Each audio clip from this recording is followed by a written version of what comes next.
जय सिया राम। मैं हूं पंडित अरविंद गौड़। स्वागत करता हूं आपका अपने YouTube चैनल ज्योतिष विद अरविंद गौड़ में। और हमारी आज की चर्चा का विषय है धन भाव, द्वितीय भाव पर ग्रहों का दृष्टि फल। तो क्या सीखना है इसमें हमने कि पहले कि ग्रहों की दृष्टियां कितनी होती हैं, दूसरा वो दृष्टि शुभ है या अशुभ, तीसरा वो छठे, आठवें, 12वें भाव का स्वामी तो नहीं है, यानी त्रिक भाव का स्वामी तो नहीं है। इन तीन चीजों से ही हमें सारी बात समझ में आ जाएगी दृष्टि कैसा फल देगी। तो जो भी दृष्टि मित्र घर के हिसाब से देखेगी, स्वदृष्टि के हिसाब से देखेगी, उच्च दृष्टि के हिसाब से, वो सब समझाऊंगा अभी डिटेल में, एग्जाम्पल भी खूब सारे दूंगा। इसका मतलब वहां शुभ फल प्राप्त होगा। जो भी ऐसे घर में से बैठ के देख रही है जो खराब घर है या खुद शत्रु राशि में है या त्रिक भाव की स्वामिनी है, छठे, आठवें, 12वें भाव का वहां स्वामित्व आता है, तो उसकी दृष्टि से भी धन तो प्राप्त होता है, लेकिन बहुत संघर्षों के बाद, बहुत मुश्किल से। केंद्र में त्रिकोण में बैठा हुआ ग्रह अगर देखेगा तो उसका जो उस दृष्टि का लाभ बहुत जबरदस्त होता है और वहां से तुरंत ही धन प्राप्त होने का योग बन जाता है। तो धन प्राप्त होने के लिए हमने जो चीज मेन सीखनी थी वो ये कि हमें ठीक ठीक समझ में आ जाए कि वो जो ग्रह देख रहा है उसकी ऑन दी होल सिचुएशन कैसी है। बिल्कुल मुश्किल नहीं है, केवल आपको अपनी जन्म कुंडली लेकर बैठना है। मैं एक एक करके सारी बातें समझाऊंगा। 4 ग्रह ऐसे हैं जो केवल अपनी एक दृष्टि से देखते हैं, उनका नाम है सूर्य, बुध, चंद्र और शुक्र। इसका मतलब दूसरे भाव पर ये केवल तब देख सकते हैं जब ये अष्टम भाव में बैठे हों। ठीक है, आप फोटो में देख पा रहे हैं कि केवल यहीं पर बैठे होंगे। आपकी जन्म कुंडली में अगर इनका प्लेसमेंट इस घर में है, इन 4 ग्रहों का ही केवल बात हो रही है, तो ही इसकी पूर्ण दृष्टि वहां आ रही होगी। ये ग्रह और कहीं से बैठ के नहीं देख सकते। 7वीं दृष्टि सभी ग्रहों की होती है। अब बात करते हैं शनि ग्रह की। शनि ग्रह 3 दृष्टियों से देखता है। किन किन घरों से बैठ के देख सकता है, पिक्चर पे ध्यान दीजिए।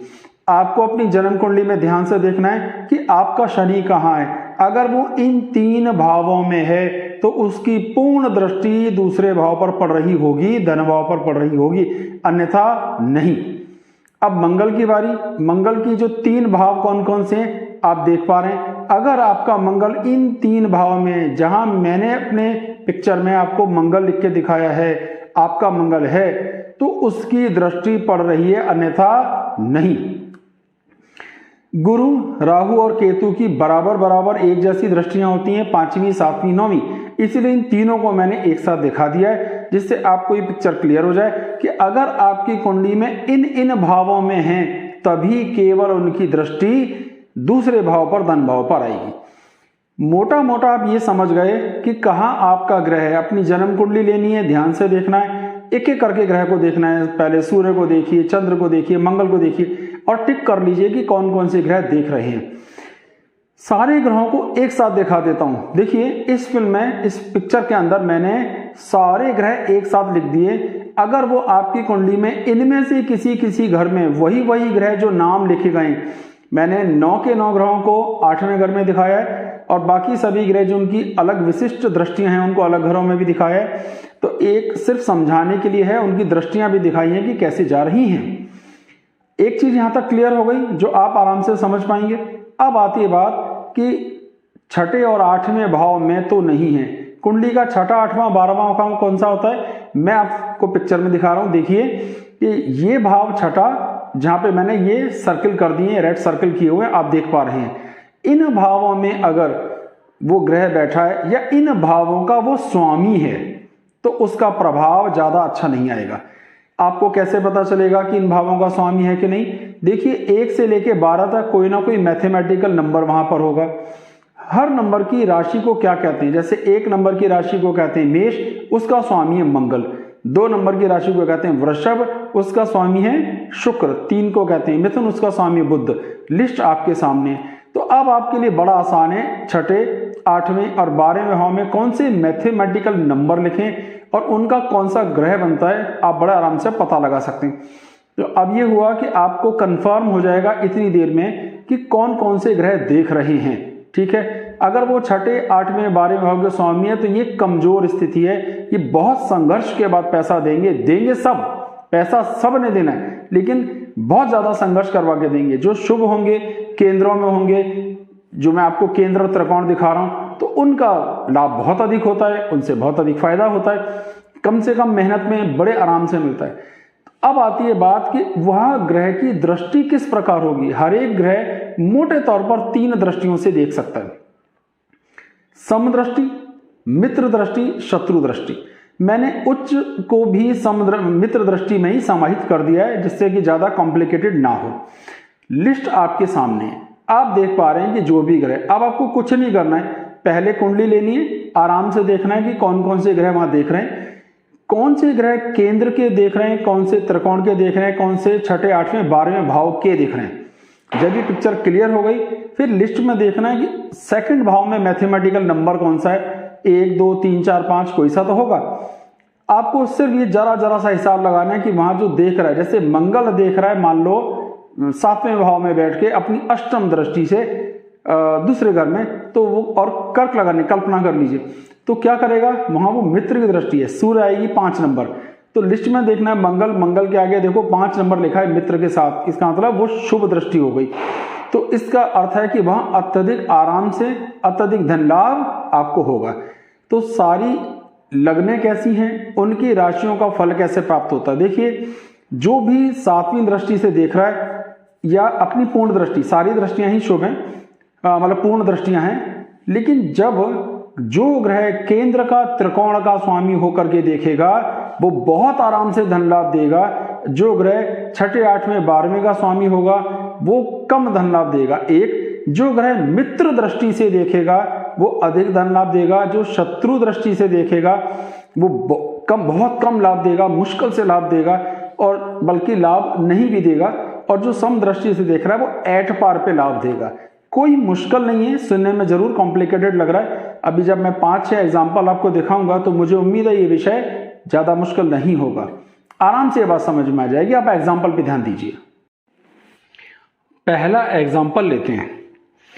इस एग्जाम्पल में एक एक करके समझने की कोशिश करते हैं कि किस ग्रह की दृष्टि दूसरे भाव पर पड़ रही है।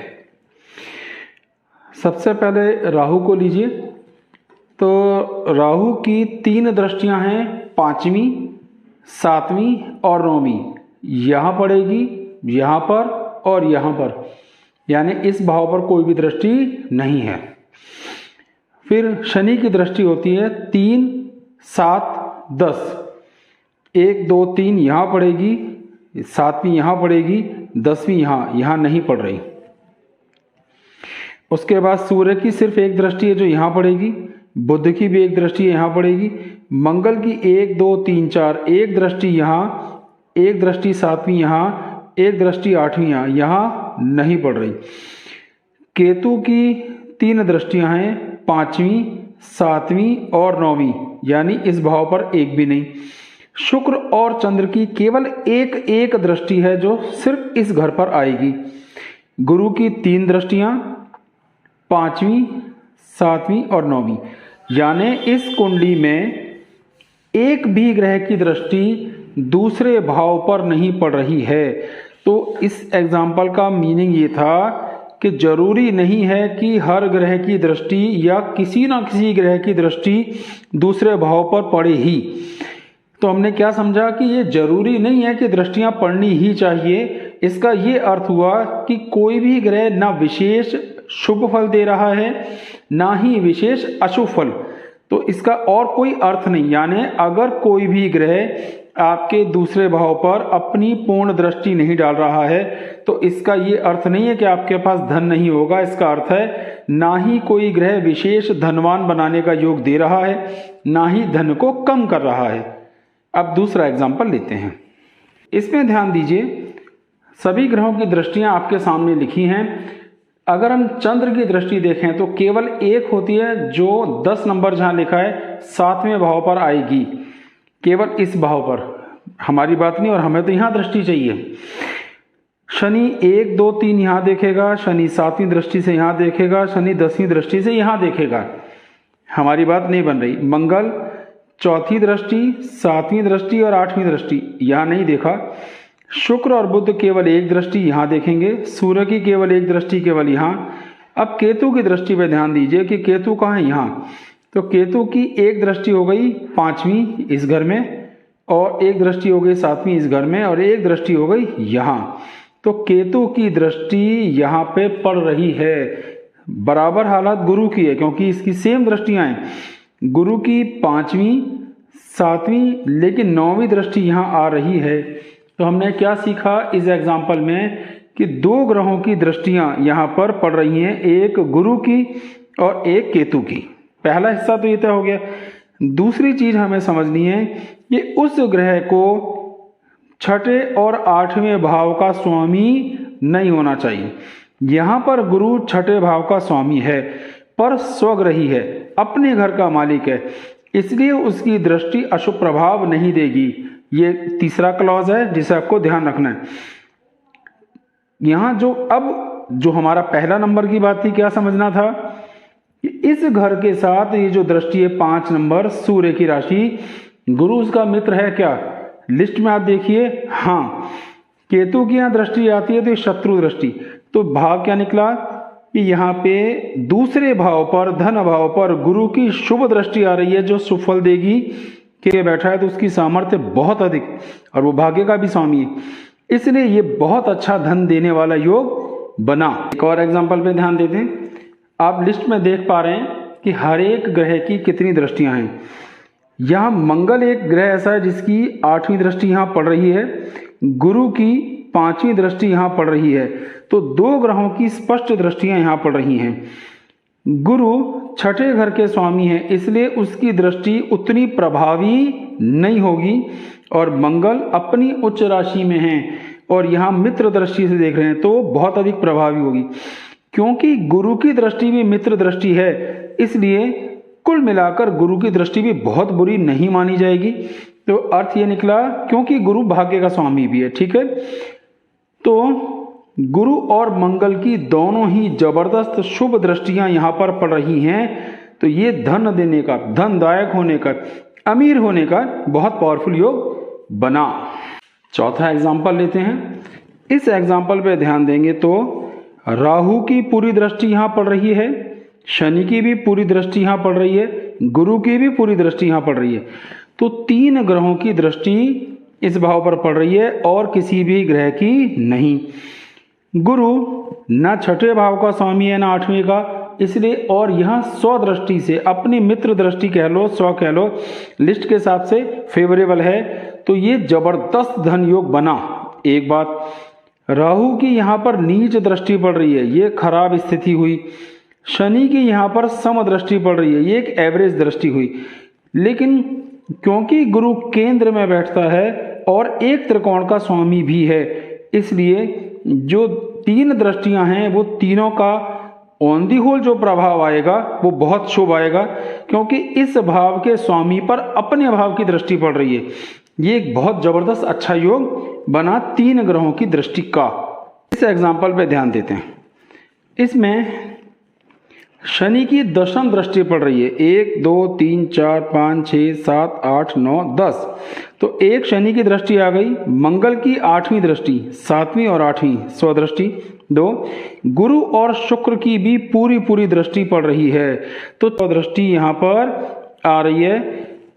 शनि की नीच दृष्टि आ रही है, क्योंकि यहाँ वो बुरे हैं, ये बुरा फल देगी। मंगल की स्वदृष्टि आ रही है, अत्यधिक शुभ। गुरु की मित्र दृष्टि है, शुभ। शुक्र की सम दृष्टि है, ये एवरेज। तो ये कुल मिलाकर बहुत अच्छा योग है 4 दृष्टियों का। तो क्योंकि शुभ दृष्टियां इस भाव को प्रभावित कर रही हैं और इस भाव का स्वामी मंगल भी इसे देख रहा है, तो ये बहुत शानदार धन योग बनता है। इसका जबरदस्त धन का लाभ आपको होगा। सिर्फ आपको ये समझना है एग्जाम्पल में कि इसे देखते कैसे हैं, देखना कैसे चाहिए। इस एग्जाम्पल पे ध्यान दीजिए। ये हिटलर की कुंडली है। मैं और सबका भी नाम बता सकता था, पर मैंने जानबूझकर नहीं बताया। हिटलर की कुंडली है। देखिए 4 ग्रह, 1 2 3 4, चारों ग्रहों की सीधी 7वीं दृष्टि यहाँ पड़ रही है। 4 ग्रह, और राहु की नौवीं, एक राहु की पांचवीं, 1 2 3 4 5। तो यहाँ पर 5 ग्रहों की दृष्टि पड़ रही है, जिसमें सूर्य नीच दृष्टि से देख रहा है, बुध मित्र दृष्टि से, शुक्र स्वग्रही अपने घर की दृष्टि और मंगल समदृष्टि। 4 ग्रह, राहु भी यहाँ पर मित्र दृष्टि से देख रहा है। अब धन की बात करते हैं तो एकदम गरीब परिवार में एक गरीब सैनिक था हिटलर, और देश का राष्ट्रपति जैसे पद तक पहुंचा, उसने तो अपने लिए एक नई पोस्ट ही क्रिएट कर ली थी। तो मुझे उम्मीद है कि आपको निश्चित रूप से कुछ नया सीखने को मिला होगा। आप थोड़ा सा भी प्रयास करेंगे, नया विषय है, थोड़ा कॉम्प्लिकेटेड भी है, लेकिन थोड़ी सी भी कोशिश करेंगे तो बहुत आराम से समझ में आ जाएगा कि आपके कौन कौन से ग्रह वहां देख रहे हैं। सिर्फ आपको लिस्ट भी दी हुई हिसाब से चलना है। 3 खाली तरीके हैं ग्रहों की दृष्टि। 6ठे 8वें 12वें का स्वामी तो नहीं है, मित्र दृष्टि से देख रहा है कि शुभ। केवल 3 फैक्टर, 3 ट्रिगर या 3 उसके अंदर फिल्टर लगाने हैं आपको, और एकदम क्लियर पिक्चर आपके सामने आ जाएगी। बहरहाल आपने जरूर कोशिश की होगी। हमारे चैनल को सब्सक्राइब कीजिए, वीडियोस को लाइक कीजिए, आगे शेयर भी कीजिए। अगर आप अपनी जन्म कुंडली दिखाने के लिए संपर्क करना चाहें तो मेरा व्हाट्सएप नंबर बराबर नीचे फ्लैश हो रहा है, संपर्क कर सकते हैं। कितनी फीस देनी है और कैसे देनी है वो सारी जानकारी आपको दे दी जाएगी। बहुत बहुत धन्यवाद। जय सिया राम।